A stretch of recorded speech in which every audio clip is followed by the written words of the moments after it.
Really? Fine. How you This doing, meeting Ty? is being recorded. I am good. I am good.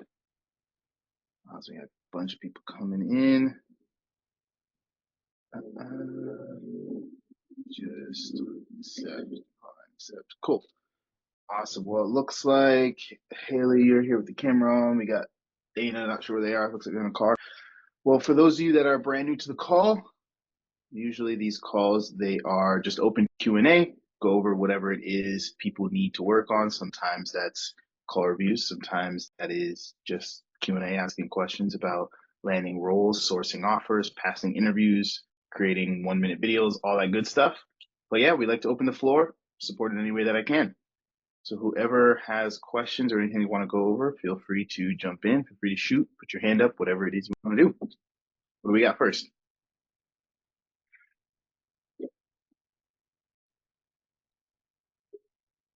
I'd like to do a call review or a role play if that's okay. Yeah, we could do a call review for sure. Okay, give me a second. Let me pull it up. One second. Awesome. While Haley is pulling up her call to do a review, does anyone else have any questions or anything else they would like to go over as well?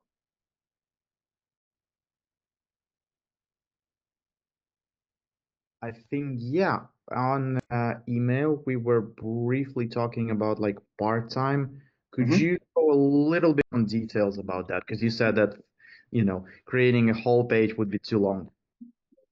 Yeah. So part-time roles and landing part-time roles is what I'm assuming you're talking about, really comes down to negotiating hours over anything else.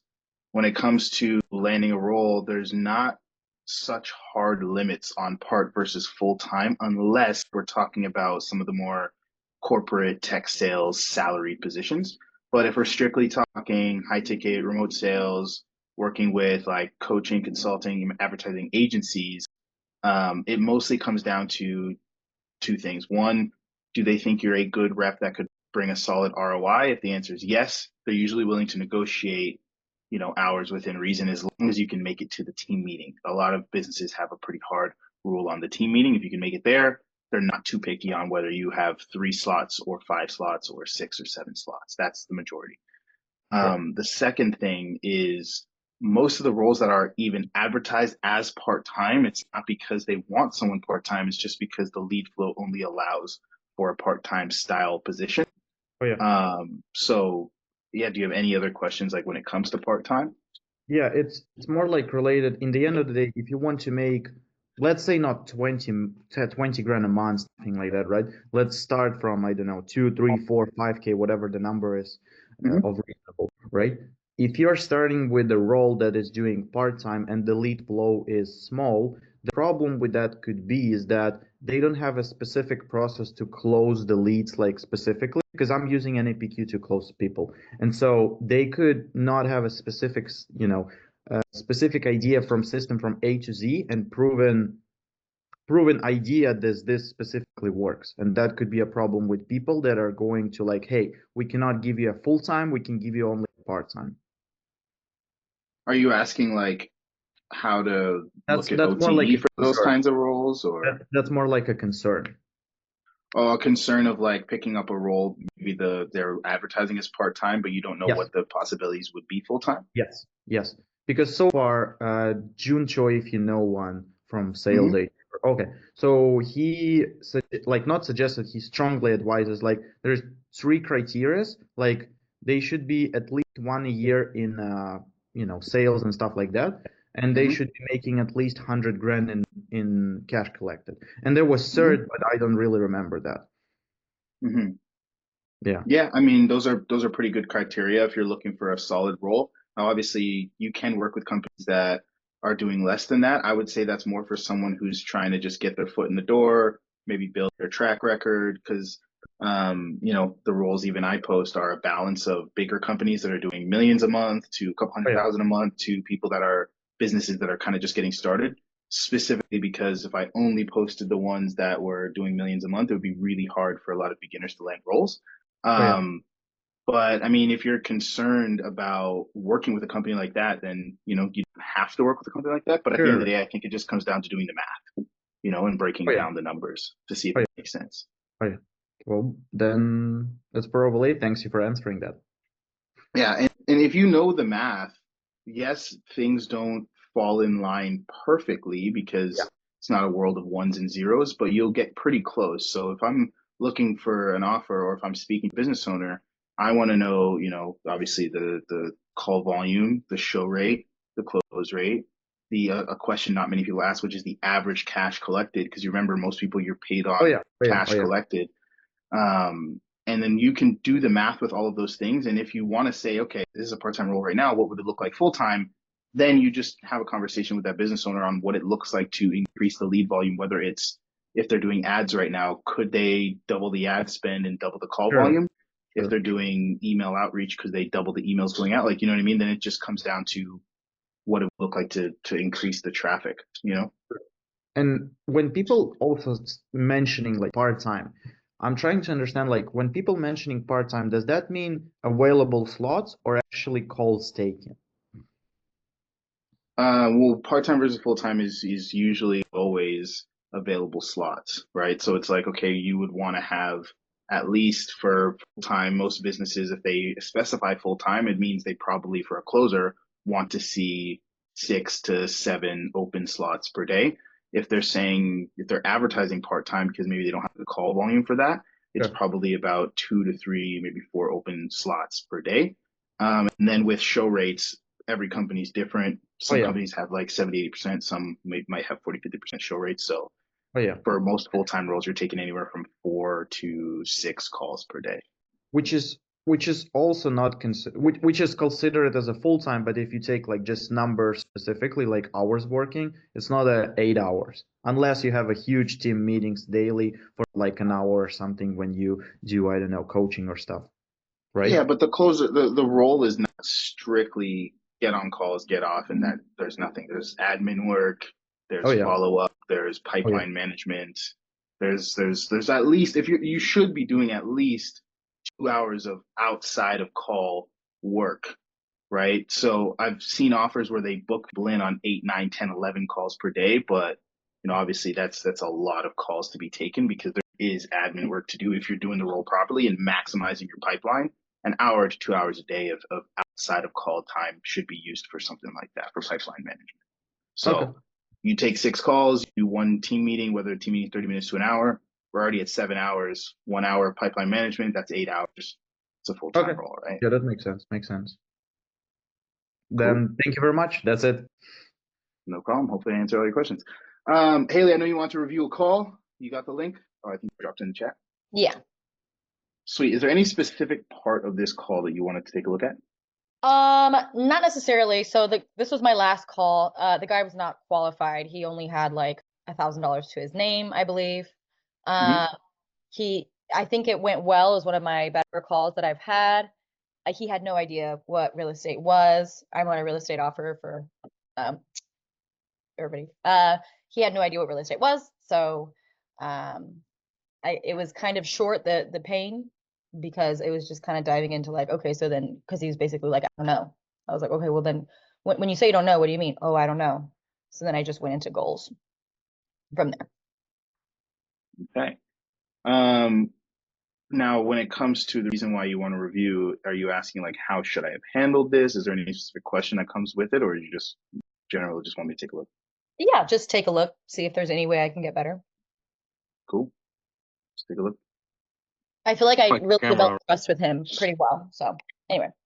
You feel like you did what with him pretty well? Develop trust with him because at one point in the call, I say that because at one point in the call, he said, I really like how you're not pushing me, how you are just letting me, you're not pushing me at all. And I was doing a lot of stuff, was pushing him, and so I was like, oh, what I'm doing is that was perfect. That's exactly what I wanted. So, Awesome. Well, yeah, let's take a listen and see what we can see. Real quick. okay. Hi. How you doing? Like camera on. And how about yourself? Okay. Thank you so much. Oh, no Busy. problem. No problem. Yeah. Okay. Well, in terms of this call, it's really all about you. I really want to dive into your story so I can get Yeah. an understanding of you and kind of where you're at with your real estate journey, and trying to see what's holding you back, and then ultimately what you're trying to accomplish in the future. And Yeah. then from there, if I feel like we are able to help you, I'll go ahead and walk you through how everything works. Okay. I'll answer any questions you have, possible next steps, and if not, no harm, no foul. Does that sound okay? That's perfect. Okay, awesome. So yeah, what made you want to book the call with us today? So I haven't started like anything with real estate yet, but I always had like a thought to get into real estate because I wanted to make passive income. Mm-hmm. And I know real estate is like a perfect gateway for passive income. But right now I'm currently working for myself, and I'm studying her, and I finished school and got my master license and all of that, and that's fine. But I'm still working for money. So I wanted to kind of like definitely get like more knowledge about real estate. Okay. And 'cause I was talking to you, I think I was talking to you before, and I was talking Yep. to I was going to school, and he was like, you don't necessarily need it, but I definitely need more knowledge on why Sure, you sure. kind of like don't need it, and what benefits you do, what benefits you get from going to school and finishing real estate school. Yeah. Okay, so first thing he just said, I want to hear from people that are on this call, Haley included. Obviously, we can see what you did target, but what should we be targeting here? So someone just jumped on the call. We asked why they're here, gave us a bit of a spiel. What do we want to learn more about? What are we targeting here? What should we be trying to learn from him? Anyone have any ideas? What we probe into at this point? You mentioned knowledge. I would ask more about that. Like, tell me more about what you mean by knowledge, or like 100% said he wants more knowledge. What else? Trying to get an understanding of exactly what's the issue with him not continuing to invest in real estate, or in his case, starting. So those are the two things I was thinking. It's like he mentioned wanting more knowledge, and he mentioned he's always wanted to do this, but he's not gotten started. I want to know why that is. Let's see how you handled it. Yeah, for sure. Okay. So when you say that, like, you don't have enough knowledge, talk to me more. What do you mean by that? Kind of like on like probably like even like where to start with the real estate stuff. Okay. Yeah, Okay. that's like the main thing, where to start, or who to talk to, and just different things that I lack on knowledge wise. Gotcha. Okay. So don't know where to start. I guess let me ask this. Where do you Yeah. So I immediately go into goals, because he's like basically like I don't even know what to do. So could I have gone deeper because into pain and into where his current situation is before we're Do going we into goals? ever do we ever circle back to what his problem or the thing that's stopping him from starting, or do we just go into goals and then finish We our do. call? So eventually I find out later in the call, after asking him more probing questions, that he's not financially one thing that's holding him back is that he's not is knowledge, but then he also doesn't have the money to invest in real estate. Mhm. If someone is super unclear on what their problem is, it is okay to just go goals first and circle back to it. Okay. But if you wanted to stick here, you could have by saying, cool, well, obviously, I'm sure you know that you can just go out, try to grab your first property. So, what is actually stopping you from just doing that? So, it's the same question you're already asking, but it's rephrasing it in like breaking it down in a more clear way to get a clearer answer out of him.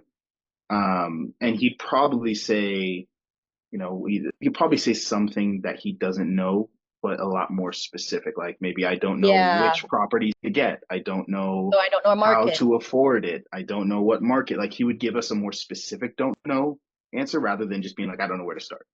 Because like Okay. what about starting do you not know specifically what I'd want to know? That's a good But question. again, you don't have to do it that one way, but that is how I would do it to actually figure out what the problem is here. Does Okay. that make sense? Yeah. Cool. Let's keep listening. You want to be with real estate? Like, what are your goals with, you want to make passive income? Do you have any specific numbers around like exactly what you want, or? Um, I definitely want to do real estate until I do like accomplish like owning like apartments, and maybe it can go like farther deeper. So I'm not gonna put like a limit on myself, but I did wanted to like kind of like invest in homes and have like rental properties, and people were saying like owning barbershops, but I look at like how barbershops is ran and Uh-huh. stuff like that, and they don't really kind of like take care of them. So I wanted to own like like a building and have like office spaces in them and kind of like rent them out. Okay. So I kind of wanted to start there. I have this book called House Economics, and it tells you about like where you get a duplex for a year, then you let the other person rent it out. Then the second year you get a triplex. Like I have that book, but yeah, I just wanted to kind of get way more knowledge than what I got, and kind of like dive into the real estate, and maybe next year, but it can come sooner than what I expected. Right. Okay. Okay. So with that book about, I'm curious, that book that you mentioned, you said a lot, but I was curious about that book. Why Yeah. haven't you taken any knowledge with that? I mean, that's not a, you know, I'm Um, sorry, taking any action. Sorry. so I'm kind of like a person that like want to make sure I got things done at one time. I don't want to like juggle a lot of stuff and like kind of like get stuff like incomplete. I want to complete like so with what I'm saying is I was focused on like the barber and stuff. So that's probably like why I haven't even dove into the real estate Okay. yet. Yeah, so I was like working on like building up my clientele and staying consistent and like stuff like that. So that's probably why I haven't I took action with the house economic book that I was reading. Gotcha. Okay. Okay. Any other reason why you haven't taken action? I mean, like if a deal came across your plate right now, So I did would say you that. know whether or not it was a good deal? Would you feel comfortable analyze like what's your confidence level with analyzing a deal and then so that you can pull the trigger so that you're moving on your way? Yeah, so that's where like I lack knowledge on like even like with like if a deal came my way, I probably wouldn't know necessarily like what to say or do. Uh, What to yeah, say so or do? yeah. Uh-huh. So that's where I want to like kind of like learn more about And this person, he's coming from the standpoint of just complete beginner. So I wouldn't get into the weeds of talking about strategy or anything like that. I would just figure out, what the outcomes he wants are when we're talking about goals section. Because even when we're talking about goals, I don't think he has any specific on, hey, I want to have this many properties or this type of properties, or he just wants the passive income that he sees as possible with real estate. So I would Yeah. just dig into that once you establish kind of where he's struggling, which we kind of have. I would just dig into, okay, what are the outcomes he actually wants to see? Okay. What kind of income is he trying to do? What is he doing right now where that he wants to get out of, which is the reason why he's here? You know what I mean? I would ask Yeah. questions like that. Does that make sense? Yeah. Cool. Let's keep watching a little bit more. Is there any other parts of the call that you want to see? Because at the end of the day, it seems like when you actually got into it, he was unqualified. Um, is there anything else you'd want to see on the call? No, I was more so concerned, and we've already addressed my concerns. I was more so concerned that I didn't stick with pain long enough. I went into goals too soon, but it felt appropriate with this prospect. So I appreciate you confirming that was kind of the right move. I really like this guy. He's really trying to make moves. In his community, he doesn't have people who are, he mentions that he doesn't have people who are trying to become financially free that are trying to invest in real estate. So I like his mindset and Mhm. everything. Maybe down the And road. and with people like this, a really good question to even ask is at the beginning there is just like, what do you want my help with specifically? Okay. What would you like us to do? Yeah. What Yeah. kind of support do you want to see from us in getting that? What kind of support do you think you need? You can ask some of those questions early. And he could just paint the picture of like, I am looking for a program, a mentor, or whatever that will do this, this, and this for me. You know what I mean? So even the question like that with someone who's such a beginner, they could just paint the whole thing out for you. Does that make Okay. sense? Perfect. Yeah. This was awesome. Thank you. I like that question about you. I'm sure you could go out and just buy a property. What's kind of stopping you? I'm going to add that to my script. So, Yeah, you just want the answer to be super, super clear on what we're trying to tackle here. What's the problem that we're trying to overcome? And yeah. that way the whole call is framed off of that. Okay. Thank you. Cool. No problem. Any other questions? Anything else you guys want to go over? Miguel, what's up, man? Yeah, in terms of someone who's completely a beginner, like that prospect, and you said if he starts to paint the picture for you, ultimately, that's something that you are obviously going to capitalize on in terms of a pitch later on. You're going to use that same picture that he used to kind of tie it all together in the end. As long as it ethically matches what we do offer, right? Right. Of course. Yeah, Yeah. yeah. Okay, okay. No, because that's a good scenario there with someone who's a complete beginner and who's looking for someone or something that would help. Well, that's a lot of what discovery is, right? A lot of what I'm doing in discovery is I'm gathering information so that I know how to best properly frame what we do in a way that is what the person needs. Again, as long as it actually fits within reason to what we actually offer. I'm never going to offer stuff that we don't actually do in order to make the sale. But what I will do is use terminology, use language that is coming from them because I know it's how they understand it and it helps from their viewpoint, right?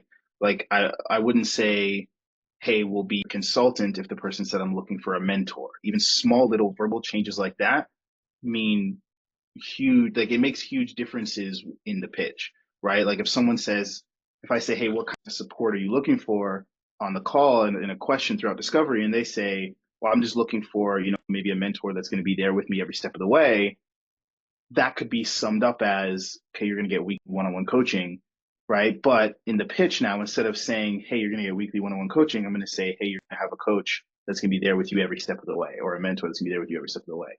And if they ask for details or we'll get to the details part, yes, I'll say it's weekly one-on-one coaching, but the words, the way I'm using it, the way I'm presenting it is familiar to them. And that's why at the end of the pitch, if you do it correctly, a lot of people will be like, hey, this is exactly what I need.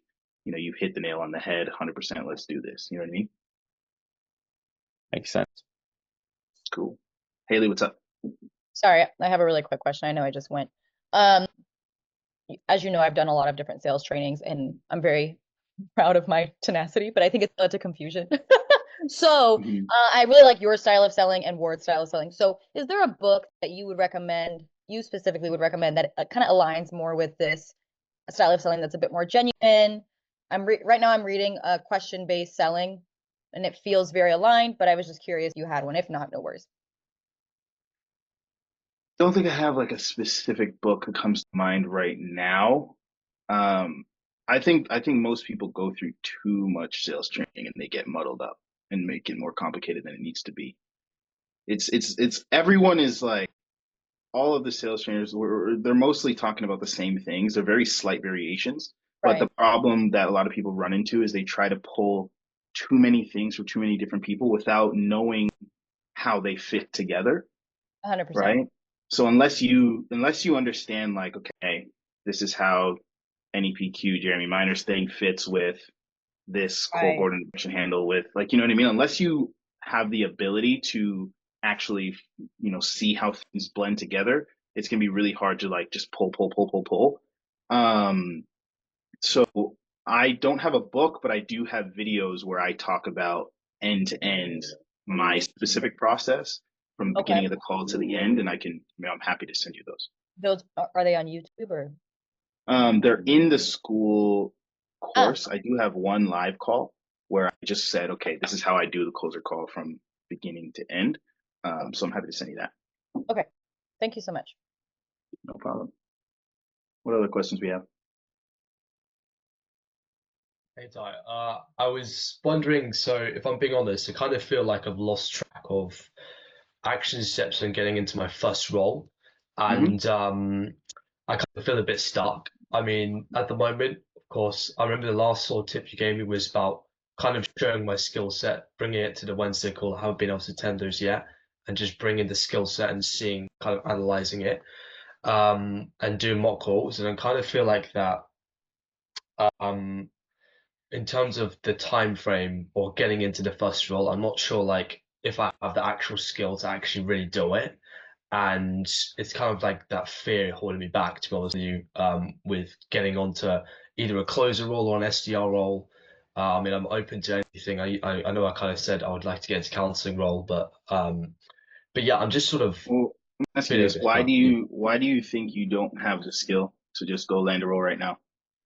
Um, I think a closed role because there's so much money on the line for the business, and if I'm kind of like messing up or like not getting deals for them, then that's probably something that I would probably need to work up towards before I get into like a proper closing role.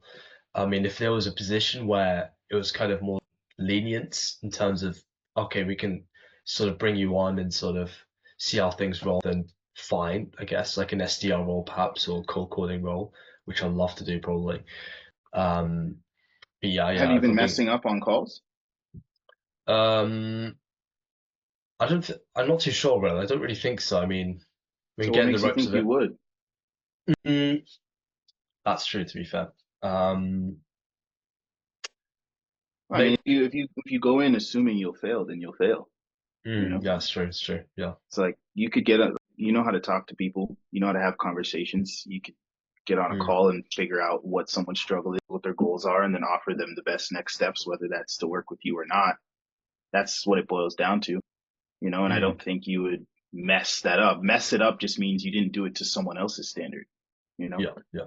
And no matter what offer you get on, you can learn, you can, you know, pitch to my standard, you could pitch to anyone's standard, but the offer you get on, that business owner is going to have their own standard. Yeah. You know what I mean? So I can say, oh, this is how you sell till I'm blue in the face, but as soon as you get on an offer, they're going to have probably slight variations anyway. So Mm, you don't need to, not that you don't need to learn, but you don't need to be perfectly selling the way I teach, for example. yeah. You just need to have the bare bones of understanding the call structure, and you have that.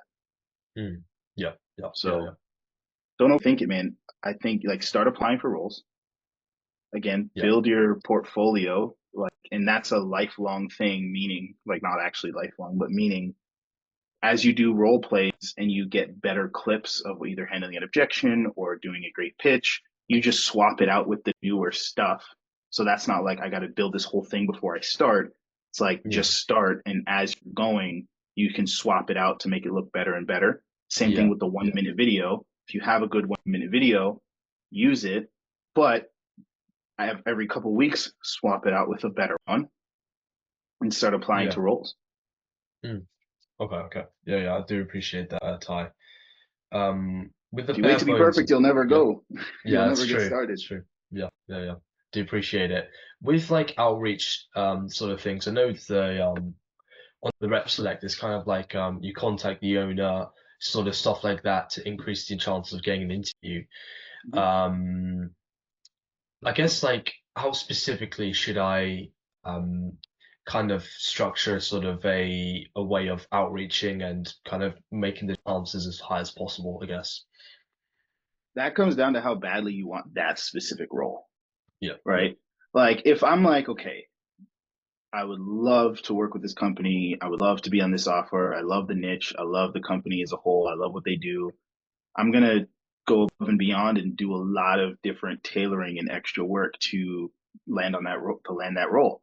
But if I'm like, yeah, I would take the role, but I'm not necessarily in love with the company, maybe I would just apply and shoot the hiring manager a message, right? And yeah, maybe engage with some of their content. But again, if I really want to be on that role, I would apply, shoot the hiring manager a message, connect with other sales reps on the team, see if I can get on a networking call with them, engage with their content for a few weeks. Like I'm going to go above and beyond. And the more tailoring you do, the higher chances you know, get a response or land an interview or land that role. mm, Um, so only you can kind of gauge what the cadence is or what the dichotomy between how much effort you put per role versus how many roles you do. yeah, Um, now, if you're looking for your first role, then maybe you kind of fall in the middle where you're trying to hit a good amount of volume, but you're also doing the extra work because it is a little bit tougher if you don't have the yeah, track record. yeah, yeah, it's true. But you know what I mean? So we can talk more specifics with that, but essentially, no matter what, you want to reach out directly. Every single time someone has come to me and said, I am struggling to land roles, every single time someone's like, I've been applying for roles and I've been struggling to land one, it's because they're just like applying and leaving it at that. They're submitting an application Yeah, and leaving it at that. And what you're doing is just jumping into the list of everyone else, and the odds of landing that are slim, especially if you don't have like millions of revenue cash collected, yeah, yeah, right? So you should always, at least, the very least, reach out to the business owner, the hiring manager, sales manager directly and shoot them a message, right?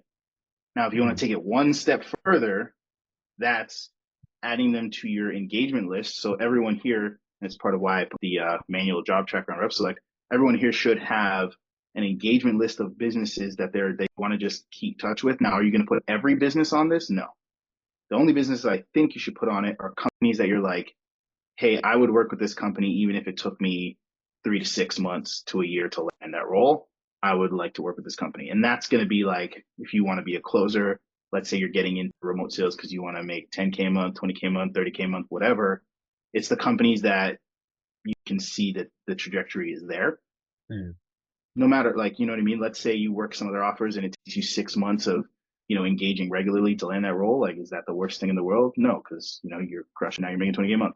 A lot of people Yeah. put in a lot more time and effort to get those kind of positions. So if you want to take it one step further after just reaching out, you could add that company to your engagement list. Now your engagement list would just be like, either it's twice a week, 3 times a week, once a day for 10 minutes, where you just have links to either the influencers or the sales managers from that company. And all you're doing is checking their profile, seeing if they have any content, and putting a meaningful post, like a meaningful response to their content, right? Yeah. What's going to happen is you do that for a week even.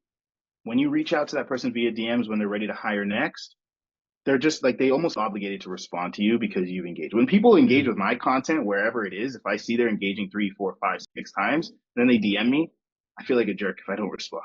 I'm like, I have to Yeah. respond, you know? Yeah. It's just reciprocity. Like, you know what I mean? So if it's a Yeah. company you really want to work, I would do that extra step. Now, if you want to do another even further extra step, then you can go on LinkedIn and find almost anyone that works at the company, find other sales reps, find the sales manager, find whoever's there just by clicking in employees on their LinkedIn company page, Yeah. and connect with them. Don't like ask the sales reps, hey, can you get me on your team? Just connect with them, get on a call, network with them, see how you can help them, see how you can provide value, whatever. Or even engage with their content. That's like the next step further. Now that's kind of like, the short term stuff is applying, reaching out directly, reaching out to other people on the team, engaging with the content. Like, that's kind of like, okay, I want to get a role quickly as possible. There's another, you could also just cold call the business. A lot of businesses love that because it shows that you're willing to do the stuff that a salesperson would do. That's like the short term stuff. You can pair that with the long term stuff, which is kind of like the last step, which is building your network and building your brand. A lot of people that don't have the sales experience would benefit from showcasing themselves, presenting themselves as industry experts. What I mean by industry experts, I mean not just, talking about sales, but picking a niche will go a long way, right? Yeah. Business owners aren't just looking for sales guys. They're looking for sales guys that understand their customers, their offer, because at the end of the day, they want someone to not just be a sales guy on the call. They want someone to be an advisor on the call. So if I really love marketing offers, or I'm like, hey, marketing's gonna be my niche, I'm just gonna post to my social media about marketing and about sales, marketing news, new things in marketing, AI stuff, my thoughts on different marketing trends. I'm just gonna talk marketing. And then I'm also going to talk about my journey in sales.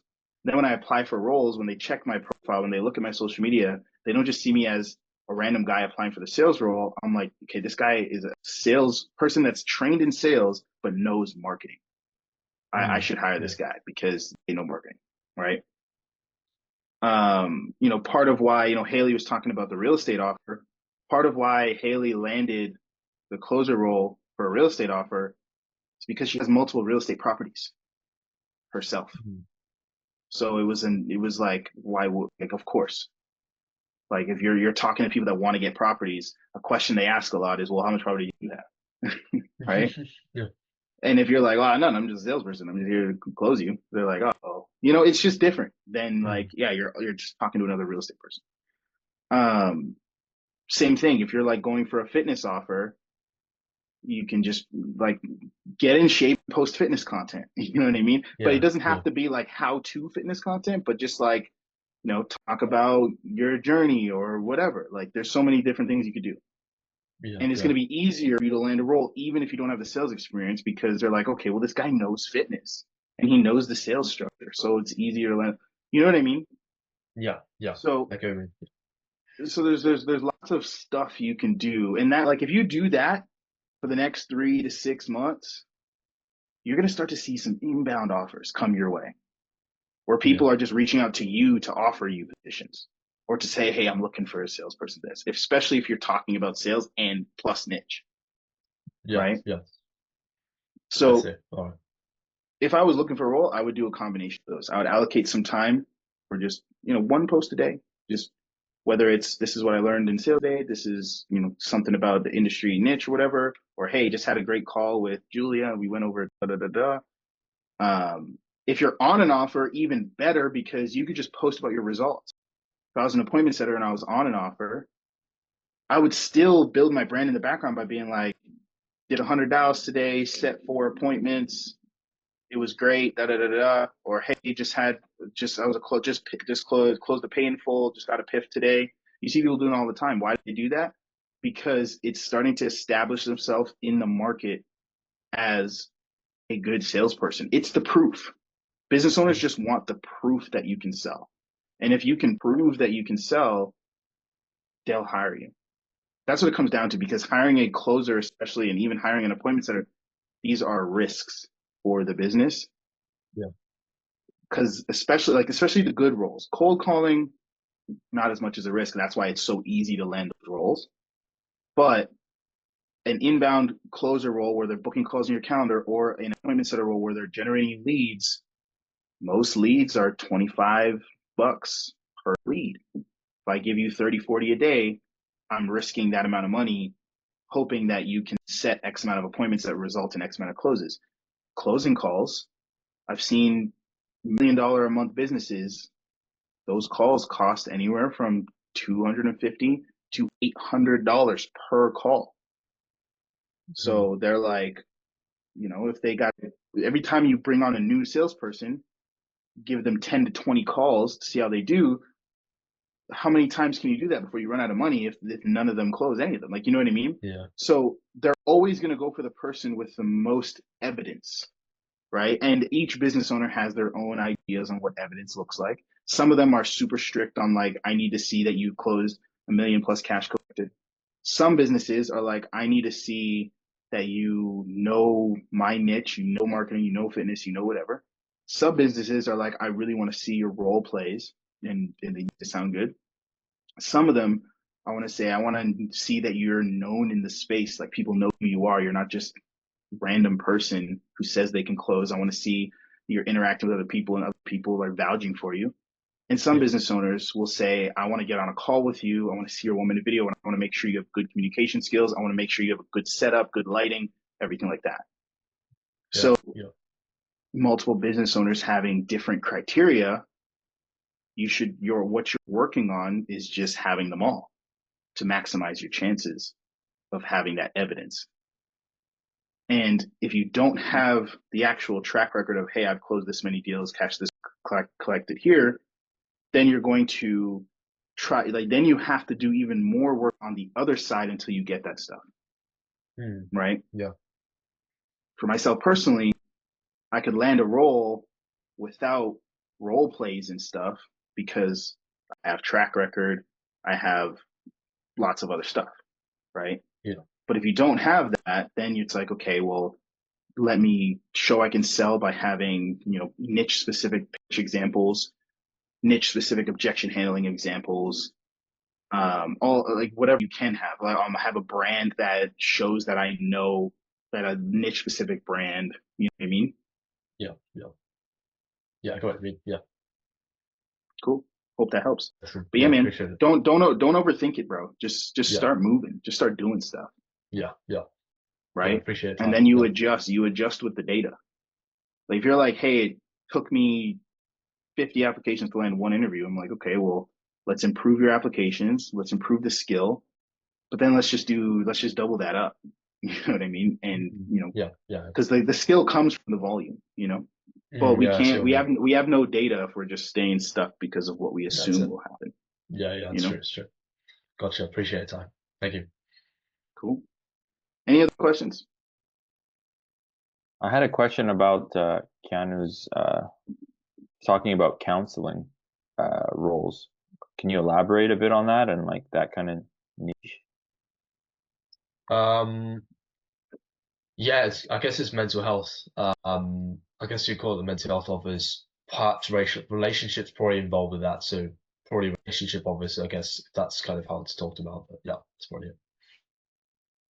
Yeah, because I come from a sales background, but I'm looking more into like the fitness thing. So I didn't even know that that existed, to be honest. Something I'm definitely curious about.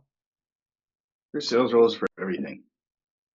I don't know if you guys saw. I made a post on Facebook. We had a an offer come in RepSelect where close a role, inbound leads, base plus commission, and you're just selling chair covers to spa owners. You know, they make custom chair covers, like the stuff you just like pull over, and they sell them to like nail salons and like spa owners. And it's a 6 to 10K a month OTE closer role with inbound leads and a base pay. I mean, Sum this you up. know, I guess I applied.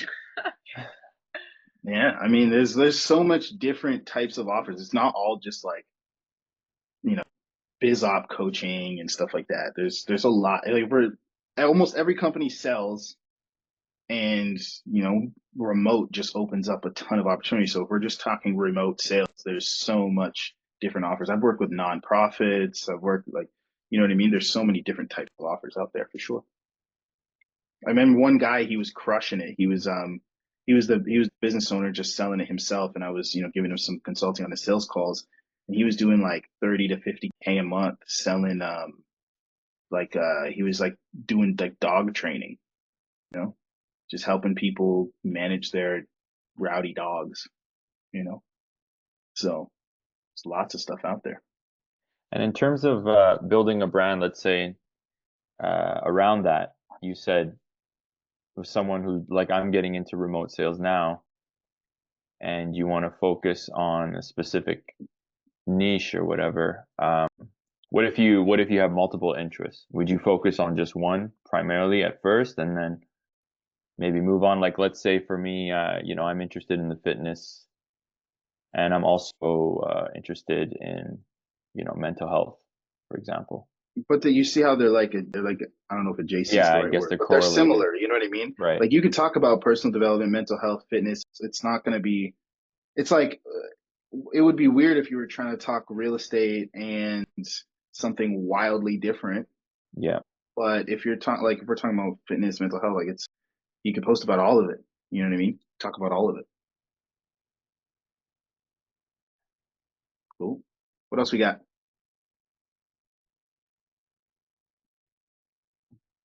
Hey Ty, it's Dana. How are you? Good. How are you? I'm well, thanks.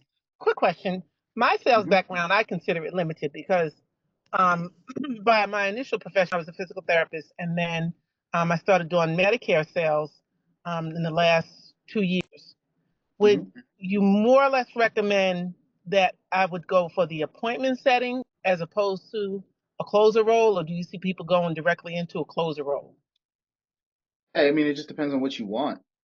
I don't see them as the upgraded role. They're more just different positions.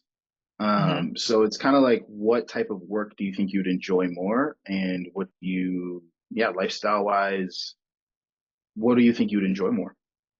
Closing. Okay, so I go mean, for a and closer I role. think because in terms of talking to people and getting them to to communicate their needs, and you're trying to help people, and so I think I'm more fitted for that. Yeah, well, a lot of business owners are kind of getting a little bit annoyed with people that are like they actually want to be closers, but they put all the Mhm. work in to become a setter just to land a role and then be like, I want to be Right. out of this role in like 2 months. You know what I mean? Okay. And it's Yeah. like the setting role, there's lots of pros to being a setter. There's lots of Hmm. pros that are better than Yeah. I'm not closing and knocking it vice at all. versa. You know what I mean? Hmm. So it's like if you want to be a closer, I would say just go for that because they're different skill sets and you're Right. learning different stuff. So if you're gonna put in months of time to learn setting just to, then you have to reset the clock to become a closer. That Yes, makes there's sense. obviously a lot of transferable skill. There's a ton of it, but I think everyone should learn both, but if you're going for one first, learn that. And then especially if you perform well, like the paradox is if you join a smaller team, like it only really works if you join a massive team. Because if you join a smaller team and you do well, you're one of the top setters on the team, the business will lose tons of money by promoting you. So they Right. won't do it. Because they're Mm-hmm. like, well, you set the bulk of our appointments. We can't promote you to closing.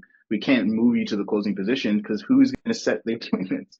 Where are you Right. going to get the appointments, right? So at that point, you're like, okay, well, now I gotta wait till someone else performs as good as me, or I gotta duplicate myself, or maybe help bring the team, or I can self set for a little bit while they get other setters. It's just like a lot of work when if the goal is just to be a closer and you don't like the setting role, Mm-hmm. just become a closer. You know what I mean?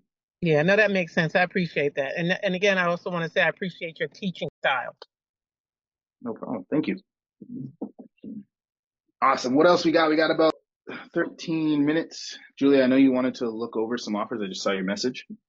Yeah. How do I how We do I could do do it? that. So as you got offered the position at a couple different companies? Yeah, Let's just for sake of time, I'll send you my calendar link and let's just get on for 20 and go through thank it you. together. Sound good? Great. Thank you. Cool. Just so that people here might spam those business owners too. Like, oh, is that a job offer? Yeah. Yeah, well, I'll send you my calendar link. Um, cool. Is it Abigail? Hopefully I said it right. Yes. Is it Ty? It is. All right. Nice to meet you, Ty. I know that we were sort of DMing back and forth on school, and so this is my first weekly call. So my question is, I mean, I've been going through the fire lately for like these past couple months, and it's been super hard to find like a really legit opportunity that offers really good learning opportunities and lead flow and product quality. And Mhm. so I was just curious, like on RepSelect specifically, what do you guys do to source offers that are like entry level friendly and also offer like great opportunities actually in the role to, make a livable wage and also learn on the go? 100%. So we get our roles from a variety of sources. Now, one of the hardest kind of like filters to find is like 100% entry level friendly while having great lead flow, while having a great offer, while having tons of commission earning potential. That's like a really hard niche because typically those offers, I mean, every company is going to get the best rep they can. And if they have all those things, they're just going to get a rep with experience. You know what I mean? For the most Exactly. part. Mm. So that's why you really have to like you can land those roles, but you have to do kind of what I was talking about earlier in the call. You have to really showcase that you can sell, or you're an industry like niche expert, right? And Mm, those offers will be willing to hire you in those cases. mm. But if you're just coming in like I'm just a sales rep like everyone else, it's like okay, I've got sales rep, no experience. I've got sales rep with 2 million cash collected. I'm just Yeah, gonna go obviously with you go sales the rep. other You know way. what I mean? And you can't blame them. You can't blame them. So we try to have a mix of roles on there. Ones that are bigger companies, ones that are smaller companies, and then there's obviously when it comes to smaller companies, there's multiple facets in there. There's smaller companies that are like, hey, just kind of getting started, a little bit more cold Mm, outreach. But then there's also smaller companies that are like, they have a really dialed in marketing system. Maybe they're doing 100K a month or, 50, 60, 70K a month. You can negotiate higher commissions instead of 10%. You can negotiate 15 or 20. mm. And it's just a kind of like a solopreneur with a great funnel, Yep. and great delivery. Those are some of the best offers to work with. Um, but most of our jobs come from we go out, we find them, we look through everything that they've got. Sometimes we Mm, reach out to the business owner and ask them some questions. And some of those we post. We have people that just come to us as well to just post jobs and they submit it. And then we look through all the details. And if we look at their website, we go through everything they have. And if it looks fishy, we just decline it. If it looks good, then we post it. And then we also are partnered with some recruiting companies. So there's recruiters that we gave access to the platforms to just post their opportunities from the companies that they obviously vet and they're hiring for. mm. And then we have some people who run like how to grow your coaching business, for example. that when their clients are scaled to a certain amount, then they come to us to post their opportunities. So we have all of those sources on there. And the main thing that we try to avoid being posted on there is bait and switches. So anyone that's going to be like, hey, pay 5K for our coaching and then we'll place you somewhere. Like there's none of those on there.